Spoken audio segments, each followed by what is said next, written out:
Daniel Morrison had inherited the lake property from his grandfather 3 years ago, and it had been in the Morrison family for over 70 years.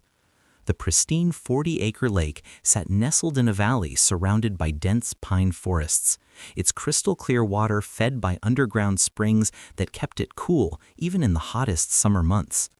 His grandfather had purchased the land back in 1952 from modest sum, back when the area was considered remote and undesirable, miles from the nearest town. Over the decades, the region had transformed dramatically. What was once rural farmland had evolved into a desirable residential area, with development spreading outward from the growing town center. The lake, once isolated and private, now found itself adjacent to one of the newest and most upscale communities in the county, Pinecrest Hills Estates. The developers of Pinecrest Hills had been smart about their marketing. They'd positioned the community as a lakeside retreat, featuring the proximity to the beautiful lake in all their promotional materials, brochures, and sales presentations. Prospective buyers were shown photos of the lake at sunset, families kayaking on the water, and children playing along the shore. The implication was clear, though never explicitly stated. Residents would have access to this natural paradise right in their backyard.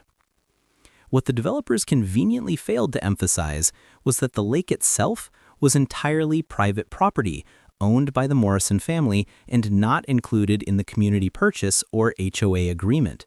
The lake wasn't community property, wasn't part of the development, and wasn't available for general resident use. It was simply a beautiful natural feature that happened to be visible from some of the homes and existed adjacent to the neighborhood. Daniel had always been reasonable about access to the lake. His grandfather had established a tradition of neighborly goodwill, occasionally allowing local families to fish from the shore or letting kids swim on hot summer days. Daniel continued this tradition, posting simple rules at the few access points: no motorized boats, no littering, respect the property, and ask permission for bringing large groups. For years, this informal arrangement worked perfectly well. The problems began when Cheryl Weatherby moved into Pinecrest Hills Estates. Cheryl had purchased one of the largest homes in the development, a sprawling 5-bedroom estate with a backyard that offered a distant view of the lake through a gap in the trees. She'd paid a premium for this particular lot specifically because of the lake views, and she'd apparently convinced herself that her property purchase included unlimited access to the water. From the moment she moved in, Cheryl treated the lake as though it were a community amenity built specifically for her enjoyment. She began using the lake daily, bringing friends, hosting small gatherings at the shore, and generally acting as though she owned the place. Daniel noticed the increased activity, but initially didn't think much of it. A few extra visitors weren't a problem, and Cheryl seemed respectful enough of the basic rules. Things escalated when Cheryl Weatherby began using the lake daily. She began bringing friends and family, hosting small gatherings at the shore, and generally acting as though she owned the place. Daniel noticed the increased activity, but initially didn't think much of it. A few extra visitors weren't a problem, and Cheryl seemed respectful enough of the basic rules. Things escalated when Cheryl Weatherby was elected to the Pinecrest Hills HOA board. She'd campaigned on a platform of maximizing community amenities and property values, promising residents that she'd work to enhance their access to local features and ensure they received full value for their HOA fees. Within weeks of her election, she began referring to the lake as a community resource in HOA meetings and newsletters. Daniel first learned about Cheryl's claims when a neighbor mentioned seeing an HOA newsletter that described plans for improved lake access and enhanced recreational facilities at the community lake. The newsletter outlined ambitious proposals, including a designated swimming area, a small dock for kayaks and canoes, and regular maintenance of the shoreline to keep it pristine for residents. Alarmed by these plans, Daniel immediately contacted the HOA board to clarify the ownership situation. He spoke with the board president and provided documentation showing that the lake was private property, had always been private property, and was not part of the Pinecrest Hills development. He explained that while he was happy to continue allowing reasonable access as a courtesy, the lake was not community property and could not be developed or managed by the HOA. The board president seemed embarrassed and apologetic, acknowledging that there had been a misunderstanding. He promised to correct the newsletter and ensure that residents understood the actual ownership situation. Daniel left the meeting feeling satisfied that the matter had been resolved quickly and professionally. Cheryl, however, was not satisfied. She had built her entire board campaign around maximizing amenities, and the lake was the centerpiece of her vision for the community. She'd already told numerous residents about her plans for improved access, and she'd positioned herself as the person who would finally give them the lakefront lifestyle they'd been promised when they bought their homes. Rather than accepting the clarification about ownership, Cheryl began researching property records, old surveys, and historical documents, convinced she could find some legal basis for community access. She consulted with multiple attorneys, spent hundreds of hours in the county records office, and even hired a surveyor to examine the property boundaries. She became obsessed with proving that the lake belonged to the community, or at least that residents had legal rights to its use. During this time, Cheryl's use of the lake intensified. She began bringing larger groups of friends and family, hosting lakeside parties that sometimes included 20 or more people.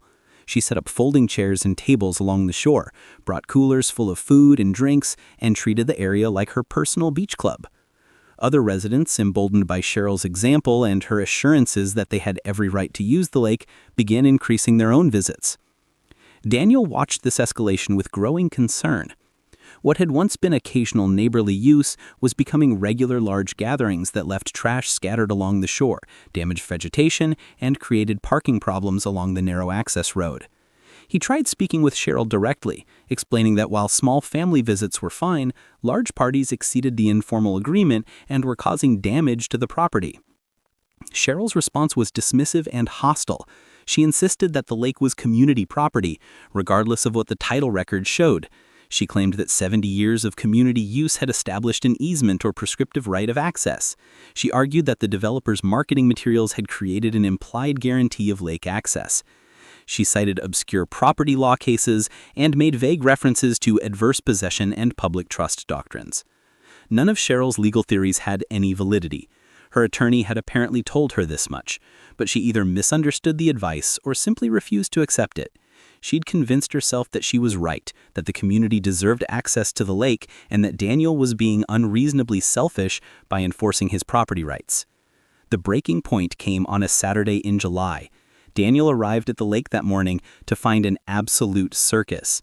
Cheryl had organized what she called a community lake day, advertising it through the HOA newsletter and social media. Over 60 people had shown up, bringing inflatable rafts, portable grills, beach umbrellas, and enough supplies for an all-day party. The scene was chaotic. Cars lined the access road for a quarter-mile in both directions. Children ran unsupervised along the shore and into the woods. Multiple groups had set up elaborate picnic areas, with folding tables, camping chairs, and portable speakers blaring music. Someone had even brought a small motorboat on a trailer, though they hadn't yet launched it. Trash was already accumulating along the waterline, and several people were trampling through the flower beds Daniel's grandfather had planted decades ago. Cheryl stood near the water's edge, clipboard in hand, directing people to different areas and handing out maps showing designated activity zones. She'd created a full schedule of events, including swimming races, kayak competitions, and a potluck lunch. She'd even set up a registration table with sign-up sheets for future lake events. When Daniel approached and asked what was happening, Cheryl smiled brightly and explained that she was simply facilitating community use of shared resources. She showed him the flyer, which described the lake as your community lake and encouraged all Pinecrest Hills residents to attend.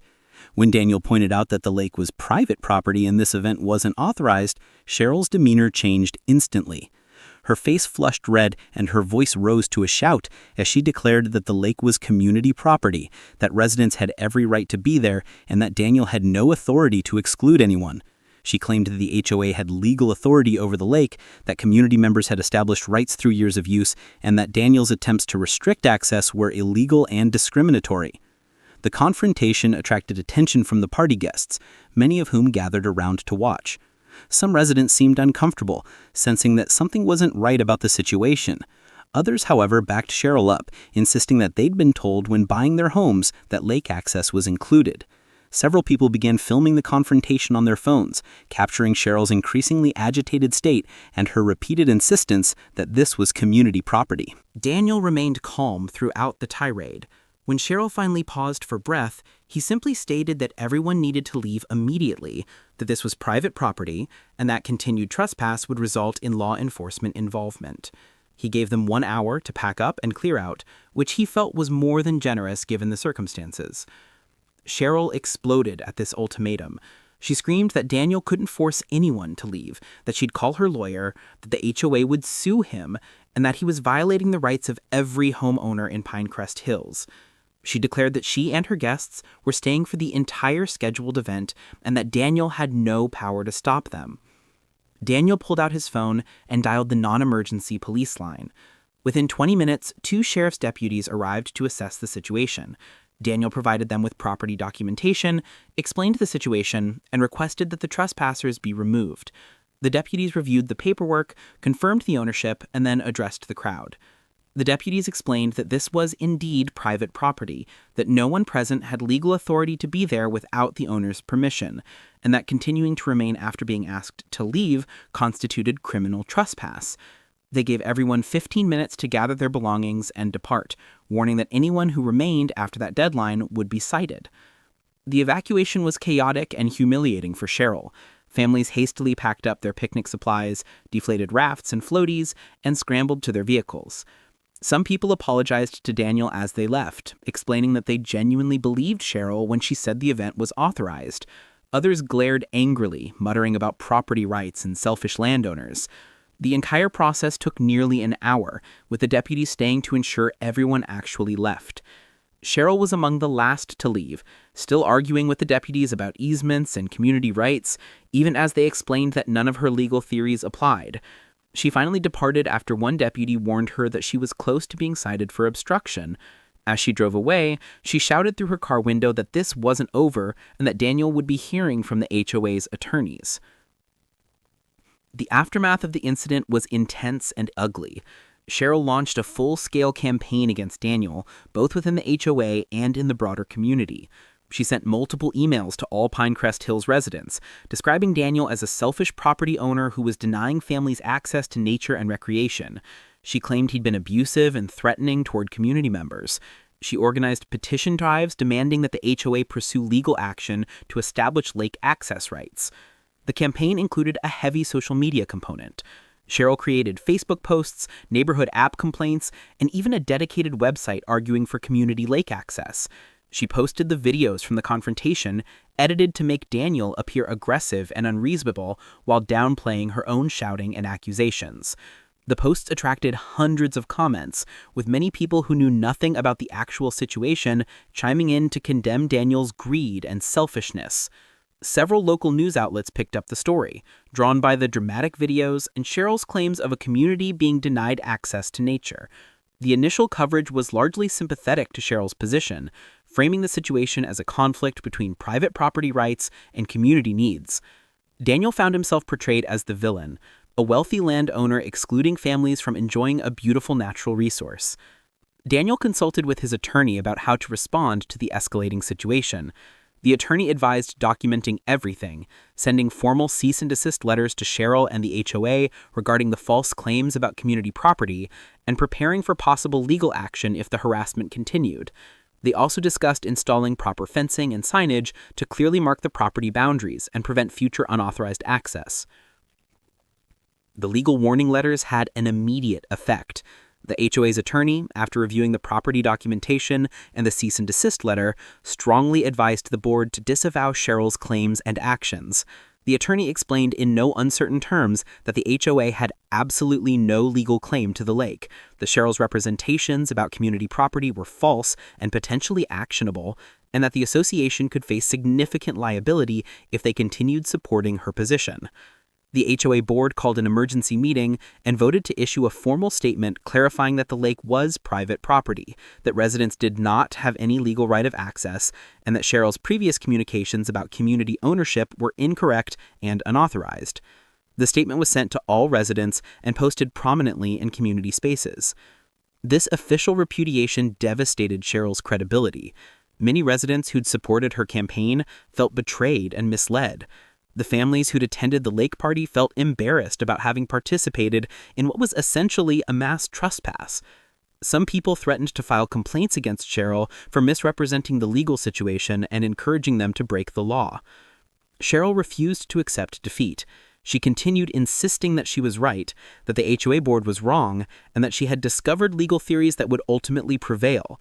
She hired her own attorney and filed a lawsuit against Daniel, claiming that long-term community use had established prescriptive easement rights to the lake. The lawsuit sought a court order granting Pinecrest Hills residents legal access to the property. The lawsuit was Daniel's worst nightmare come to life, not because he feared losing, but because defending it would require substantial time, money, and energy. His attorney assured him the case was meritless and would likely be dismissed quickly, but it still meant months of legal proceedings, discovery demands, and court appearances.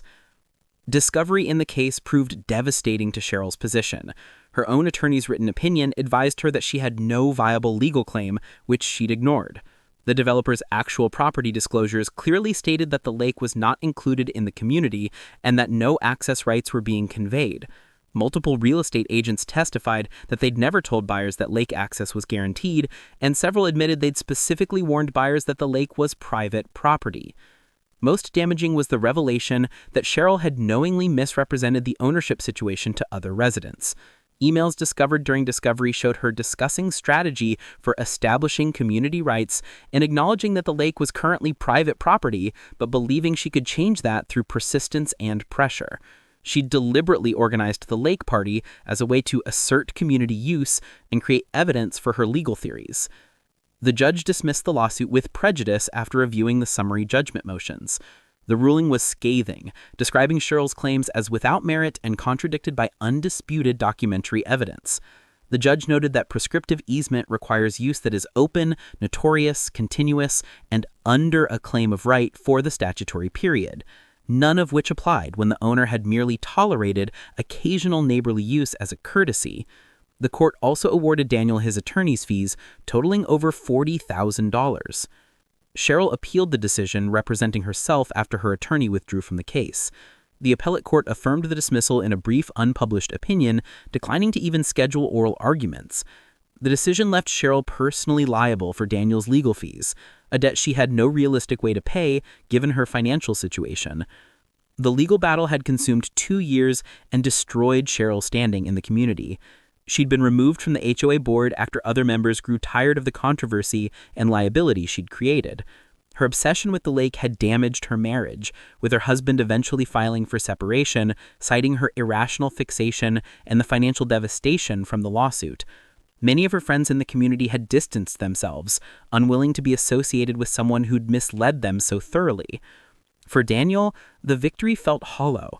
He'd won the legal battle, but lost something precious in the process. The casual, friendly relationship he'd maintained with the community was destroyed, replaced by suspicion and resentment. Many residents blamed him for being inflexible, even though he'd simply enforced his legitimate property rights after being pushed to the breaking point. Daniel installed professional fencing along the property boundaries, posted no trespassing signs every 50 feet, and hired a property management company to monitor the lake and handle any access issues. The informal, neighborly approach his grandfather had maintained was no longer viable. The trust had been broken, and protecting the property now required formal barriers and professional oversight. The installed fencing became its own source of controversy. Cheryl organized protests against what she called the Wall of Greed, claiming Daniel was destroying the natural beauty of the area out of spite. A handful of diehard supporters joined her demonstrations, standing outside the fence with signs demanding public access. The protests fizzled out after a few weeks when it became clear that no one really cared except Cheryl and her tiny group of remaining allies. Local news coverage shifted dramatically once the legal ruling became public. Reporters who'd initially framed the story as a sympathetic tale of community members fighting for access now covered it as a cautionary tale about HOA overreach and false claims. Several outlets ran follow-up pieces examining how Cheryl had misled residents and the consequences of her actions. The narrative had completely reversed, with Daniel now portrayed as a patient landowner who'd been pushed too far by an obsessive neighbor. The broader Pinecrest Hills community gradually came to terms with the reality of the situation. New residents moving in were immediately informed about the lake's private ownership, often during home tours and closing meetings. The development's current marketing materials carefully avoided any suggestion of lake access. Real estate agents actively warned buyers not to expect any rights to the water, pointing to Cheryl's failed lawsuit as a cautionary example. Some residents continued to resent Daniel, viewing him as emblematic of wealthy privilege and property hoarding. They grumbled about how unfair it was that one person controlled such a beautiful resource while dozens of families lived nearby without access. These complaints ignored the basic reality that Daniel owned the property legally and legitimately, and that proximity to someone else's land didn't create entitlement to use it. Other residents, however, understood and sympathized with Daniel's position. They recognized that Cheryl had created the problem through her false claims and aggressive behavior. These neighbors occasionally reached out to apologize for the situation and to express hope that someday the relationship between Daniel and the community might improve. Daniel appreciated these gestures but remained guarded, knowing that any loosening of restrictions might invite renewed problems. The financial judgment against Cheryl proved uncollectible. She'd depleted her savings fighting the lawsuit and had no significant assets beyond her heavily mortgaged home. Daniel's attorney initiated collection proceedings, but quickly determined that garnishing her wages would yield only modest monthly payments that would take decades to satisfy the debt. Daniel eventually wrote off the judgment as uncollectible, satisfied that Cheryl's reputation and credibility had been thoroughly destroyed, even if he'd never see the money. Cheryl eventually sold her Pinecrest Hills home at a loss and moved out of the area entirely. The stress of the lawsuit, her divorce, and her pariah status in the community had made staying untenable. Her departure brought relief to many residents who'd grown tired of the constant drama and controversy she generated. The new owners of her former home made a point of introducing themselves to Daniel and assuring him they understood and respected the property boundaries. 3 years after the initial confrontation, Daniel made a surprising decision. He donated a conservation easement over the lake property to a local land trust, permanently protecting it from development while maintaining his ownership and control. The easement didn't grant public access, but it ensured that the lake would remain in its natural state forever, protected from the kind of intensive use that Cheryl had tried to impose. The conservation easement was Daniel's way of honoring his grandfather's legacy while protecting against future conflicts. It provided substantial tax benefits, but more importantly, it gave him peace of mind knowing that no future owner could subdivide the property or allow it to be overrun. The land trust agreed to help monitor for trespassing and to assist with property management, providing professional support that made ownership less burdensome. The education program was Daniel's olive branch to the community, demonstrating that his concern wasn't about hoarding the resource, but about preventing the kind of uncontrolled use that would damage it. Several Pinecrest Hills families participated in the educational visits, experiencing the lake in a structured, respectful way that Daniel had always envisioned. Some parents admitted that this supervised approach was actually better than the free-for-all that Cheryl had tried to create.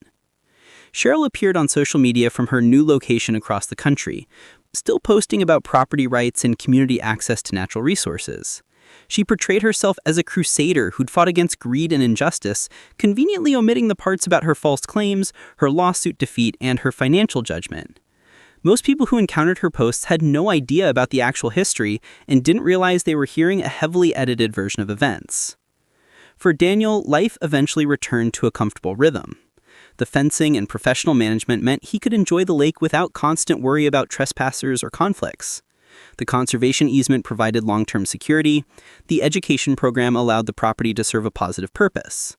The wounds from the battle with Cheryl slowly healed, though the scars remained visible in the changed relationship with the surrounding community.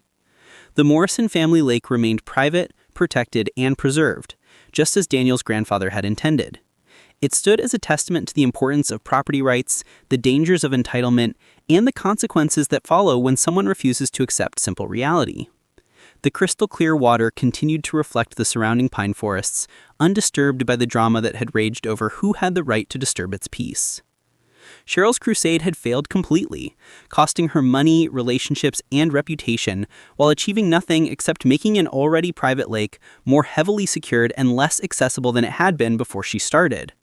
Her screaming insistence that the lake was community property transformed a generous informal arrangement into a locked-down conservation property with strictly limited access.